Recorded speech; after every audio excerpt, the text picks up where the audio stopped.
Hello friends, అందరికీ నమస్కారం. ఆంధ్రప్రదేశ్ ఉద్యోగులు పెన్షన్లకు సంబంధించి ఒక ముఖ్యమైన అప్డేట్ వచ్చింది.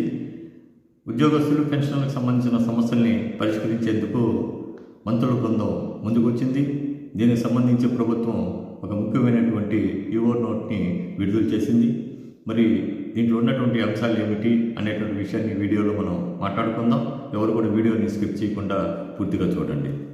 మొదటిగా దీని నేపథ్యాన్ని కానీ మనం పరిశీలిస్తే, గత ఏడాది అక్టోబరు 18న ఉద్యోగస్తుల సమస్యల్ని పరిష్కరించేందుకు మంత్రుల బృందం ఒక సమావేశాన్ని నిర్వహించింది. ఆ విషయం కూడా అందరికీ తెలుసు. అయితే ఆ సమావేశంలో తీసుకున్నటువంటి నిర్ణయాల్ని, ఆ డిమాండ్స్ని ఇప్పటి వరకు ఎంతవరకు పరిష్కరించగలిగారు అనేటువంటి సమాచారాన్ని ప్రభుత్వం ఈరోజు వివిధ శాఖల నుంచి కూడా అడుగుతుంది. ఆ చర్యల గురించి యాక్షన్ టేకన్ రిపోర్ట్ మీద ప్రభుత్వం దృష్టి పెట్టింది. ఇందుకు సంబంధించి జూలై 19వ తేదీన జిఐడి ఒక అత్యవసర మెమోను కూడా విడుదల చేయడం జరిగింది. దీని ప్రకారం ఏంటంటే, ప్రభుత్వంలో ఉన్నటువంటి వివిధ శాఖల ముఖ్య కార్యదర్శులు తమ శాఖకు సంబంధించినటువంటి పెండింగ్లో ఉన్నటువంటి అంశాలు ఏమిటి అనేటువంటి విషయాన్ని వాళ్ళు ప్రస్తుతం ఆ స్థితిగతి ఏమిటి అనేటువంటిది విషయాన్ని వాళ్ళు తెలియజేయాలా, ఆ సమస్యల మీద సమీక్షించుకొని తెలియజేయాలని చెప్పారు.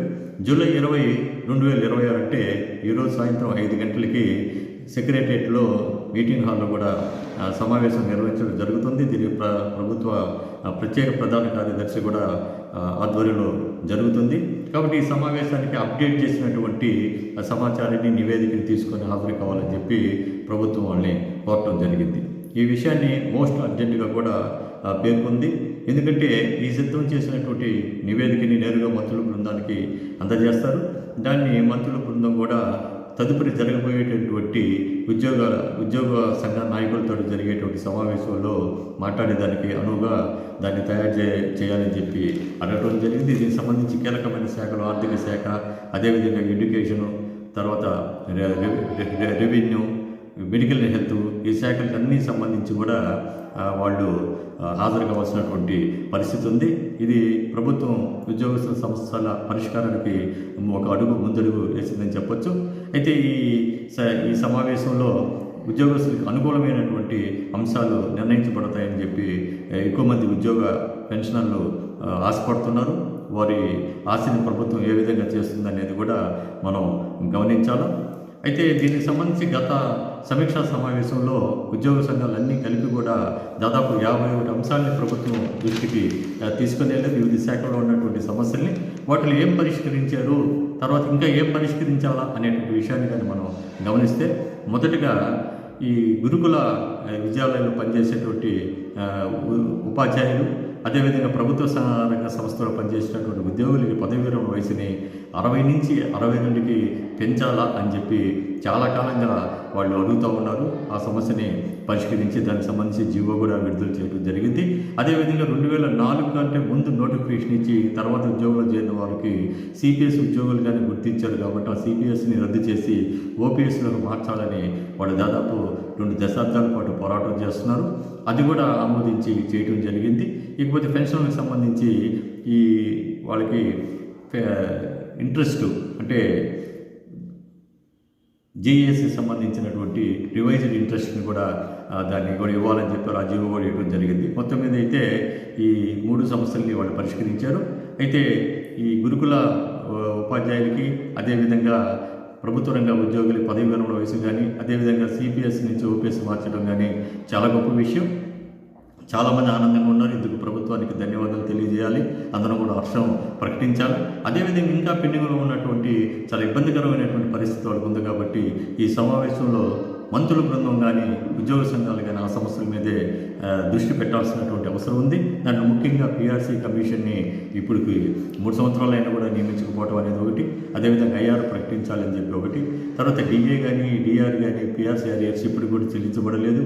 అదేవిధంగా 2018-19 సంబంధించినటువంటి డిఏ బకాయిలు అలాగే ఉన్నాయి. తర్వాత రిటైర్మెంట్ బెనిఫిట్స్, రిటైర్ అయిన తర్వాత 4-5 సంవత్సరాలైనా కూడా ఎన్కాష్మెంట్ ఆఫ్ సరెండర్ లీవ్ అనేది ఇప్పటికీ ముఖ్యంగా లెక్చరర్స్గా, టీచర్స్, ఎయిడెడ్ కాలేజీలో ఉన్నటువంటి వారికి ఇప్పటికి కూడా రాలేదు. అదేవిధంగా 2020 ఏప్రిల్ నుంచి 21 డిసెంబర్ మధ్యలో రిటైర్ అయినటువంటి వాళ్ళకి ఎన్కాష్మెంట్ ఆఫ్ ఎర్న్ డిఫరెన్స్ సంబంధించినటువంటి బిల్లులే అప్రూవ్ చేసుకునేటువంటి పరిస్థితి లేదు, దానికి కూడా అనుమతి ఇవ్వలేదు. ఆ సమస్య కూడా అలాగే పెండింగ్లో ఉంది. ఇంకా పెన్షన్లకు సంబంధించి అడిషనల్ క్వాంటమ్ ఆఫ్ పెన్షన్ అనేది గత ప్రభుత్వం తగ్గించి దాన్ని పునరుద్ధరించాలని చెప్పి ఎన్నో ఏళ్ళ నుంచి కూడా కోరుకుంటున్నారు. ఆ సమస్య కూడా అలాగే ఉంది. ఇక మరొక ముఖ్యమైనటువంటి సమస్య, అది ఉద్యోగులకు కానీ పెన్షనర్లకు కానీ, ముఖ్యంగా పెన్షనర్లకి ముఖ్యమైనటువంటి సమస్య ఏంటంటే హెల్త్ కార్డు. ఈ హెల్త్ కార్డుకి సంబంధించి ఎటువంటి ప్రయోజనం లేకుండా పోతూ ఉంది. దానికి సంబంధించి కూడా ఒక కమిటీని కూడా ఏర్పాటు చేశారు. ఆ కమిటీ ఇప్పటివరకు కూడా దాని మీద ఎటువంటి ఫలితాలు ఇవ్వలేదు, ఎటువంటి నిర్ణయాలు తీసుకోలేదు. కాబట్టి ఆ కమిటీని కూడా త్వరగా నివేదిక ఇచ్చే విధంగా కూడా ప్రభుత్వం చర్యలు తీసుకోవాలి. తర్వాత దానికి సంబంధించి ఈ వసూలు చేసినటువంటి మొత్తం, ఇప్పుడు ఈహెచ్ఎస్కి సంబంధించి మనందరం కూడా 300, 500 రకరకాల మనం కట్టేటువంటి అమౌంట్ని నేరుగా ఎన్టీఆర్ ట్రస్ట్కి, వైద్య సేవా ట్రస్ట్కి తరలించాలని చెప్పి ఎన్నో ఏళ్ళ నుంచి కోరుతున్నాం. అప్పుడు హాస్పిటల్కి కూడా ఎప్పటికప్పుడు పెండింగ్ బకాయిలు చెల్లించేటువంటి అవకాశం ఉంది. అదేవిధంగా ఈ ప్యాకేజీకి సంబంధించినటువంటి రేట్స్, ఈ ప్యాకేజీ రేట్స్ కూడా దాని మళ్ళా కూడా సమీక్షించి పెంచాల్సినటువంటి అవసరం ఉంది. తర్వాత మెడికల్ రీఎంబర్స్మెంట్కి సంబంధించి ఇప్పటివరకు 2 లక్షలు ఉంది. ఆ పరిమితిని 5 లక్షలు చేయాలని అడుగుంటారు. దాన్ని కూడా చేయాల్సినటువంటి పరిస్థితి ఉంది. ఇంకా డిస్టిక్ హాస్పిటల్కి సంబంధించి సీలింగ్ రేటు 50,000 ఉంది. దాన్ని 1,00,000గా మార్చాలని చెప్పి కూడా కోరుతూ ఉన్నారు. ఇంకోటి ఏంటంటే ఇప్పుడు కొన్ని కార్పొరేట్ హాస్పిటల్ను కూడా ఈ లిస్టులో చేర్చాలని కోరుతున్నారు.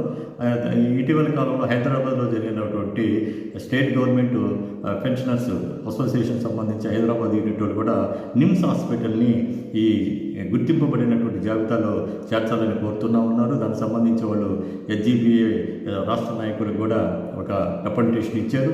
అదేవిధంగా కర్నూలు, తర్వాత ఇతర హాస్పిటల్లో కూడా ప్రధానమైనటువంటి హాస్పిటల్ కూడా ఆ జాబితాలో చేర్చాలని కోరుతున్నారు. కాబట్టి ఆ అంశాల మీద కూడా వాళ్ళు మాట్లాడాల్సినటువంటి పరిస్థితి ఉంది. ముఖ్యంగా హెల్త్ కార్డు సమస్య అనేది అందరికీ కూడా చాలా ఇబ్బందికరంగా ఉంది. కాబట్టి ఆ సమస్యను పరిష్కరించే విధంగా ప్రైవేట్ ఇన్సూరెన్స్ని అమలు చేసే విధంగా కూడా చర్యలు తీసుకుంటారని కూడా అందరూ ఆశిస్తూ ఉన్నారు.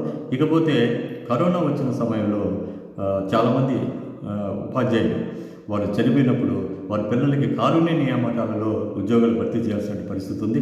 దాదాపు 6-7 సంవత్సరాలైనా కూడా వాళ్ళు ఖాళీలు ఉన్నప్పుడు కూడా వాళ్ళని ఫిలప్ చేయకపోవటం అనేది చాలా బాధాకరం. ఇందుకు సంబంధించి గౌరవ మంత్రివర్యులు పవన్ కళ్యాణ్ గారు చాలాసార్లు కూడా వాళ్ళకి హామీ ఇచ్చున్నారు. కానీ అది నెరవేరలేదు. దాని మీద కూడా దృష్టి చూపాల్సినటువంటి అవసరం ఉంది. ఇకపోతే రాష్ట్ర విభజన సమయంలో హైదరాబాద్ నుంచి వేలాది మంది ఉద్యోగులు అప్పటికప్పుడు అమరావతికి రావడం జరిగింది. ఆ సందర్భంలో అప్పటి ముఖ్యమంత్రి, ఇప్పుడు ప్రస్తుతం ఉన్నటువంటి ముఖ్యమంత్రి గౌరవనీయులు చంద్రబాబు నాయుడు గారు వాళ్ళందరూ కూడా ఇళ్ల స్థలాలు ఇస్తామన్నారు. జీవో కూడా విడుదల చేశారు. జీవో 34 డేట్ వచ్చి 24/1/2019. మరి ఆ జీవో ప్రకారం కూడా అందరికి కూడా హెడ్ క్వార్టర్ వాళ్ళందరూ కూడా హౌస్ సైడ్స్ చేయాల్సినటువంటి పరిస్థితి ఉంది. అదేవిధంగా రాష్ట్రంలో ఉన్నటువంటి అందరు ఉద్యోగస్తులకు కూడా ఇళ్ల స్థలాలు అనేది ఒక కలగా వెళ్ళిపోతుంది. ఎన్ని సమస్యల మీద కూడా ప్రభుత్వ మంత్రుల బృందం కానీ ఉద్యోగ సంఘాలు కానీ దృష్టి పెట్టి ఈ సమస్యల పరిష్కారానికి చర్యలు తీసుకోవాలి. ఈ సమావేశం తర్వాత తదుపరి జరిగేటువంటి పరిణామాలన్నీ కూడా ఎప్పటికప్పుడు మీకు తెలియజేస్తాను. ఈ వీడియో నచ్చినట్లయితే లైక్ చేయండి, షేర్ చేయండి. ఇప్పటివరకు అజయ్ కాలంని సబ్స్క్రైబ్ చేసుకోకపోతే వెంటనే సబ్స్క్రైబ్ చేసుకోండి. మరిన్ని వీడియోలతోటి మీ ముందుకు వస్తాను. ఇట్లు మీ అజయ్ కుమార్.